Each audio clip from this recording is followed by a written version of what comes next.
آج کی اس ویڈیو میں بنی اسرائیل کی ابتدا کیسے ہوئی مکمل واقعہ بیان کریں گے۔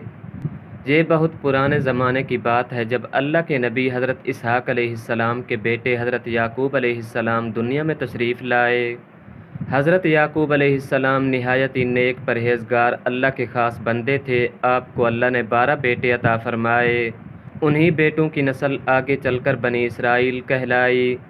حضرت یعقوب علیہ السلام کا ایک لقب اسرائیل بھی تھا جس کا مطلب ہوتا ہے اللہ کا بندہ۔ چنانچہ آپ کی اولاد کو بنی اسرائیل یعنی یعقوب کی اولاد کہا جانے لگا۔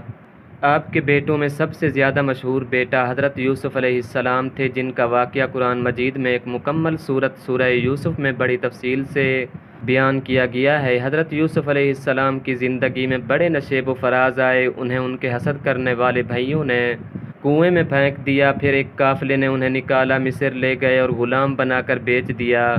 اللہ تعالیٰ نے حضرت یوسف علیہ السلام کو مصر میں عزت، مقام، حکومت اور نبوت عطا فرمائی۔ وقت کے ساتھ قحط پڑا اور حضرت یعقوب علیہ السلام اپنے باقی بیٹوں کے ساتھ مصر آ گئے۔ یوں حضرت یعقوب علیہ السلام کی پوری نسل مصر میں آباد ہو گئی۔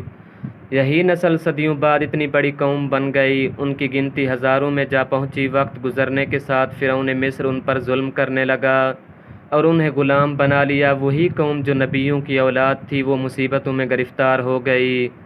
پھر اللہ تعالیٰ نے ان کی ہدایت اور رہنمائی کے لیے حضرت موسیٰ علیہ السلام کو نبی بنا کر بھیجا جو بنی اسرائیل میں سے تھے۔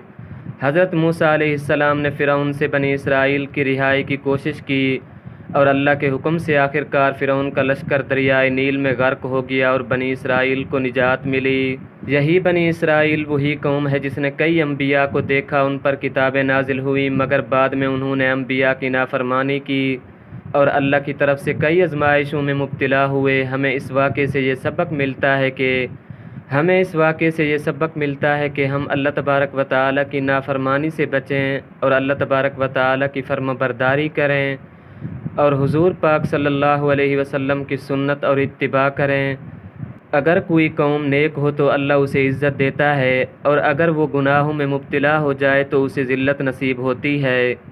مزید معلوماتی ویڈیوز، اسلامک سٹوریز کے لیے ہمارے چینل رشید علی وائس کو سبسکرائب کریں، ویڈیو کو لائک کریں اور صدقہ جاریہ سمجھ کر شیئر کریں۔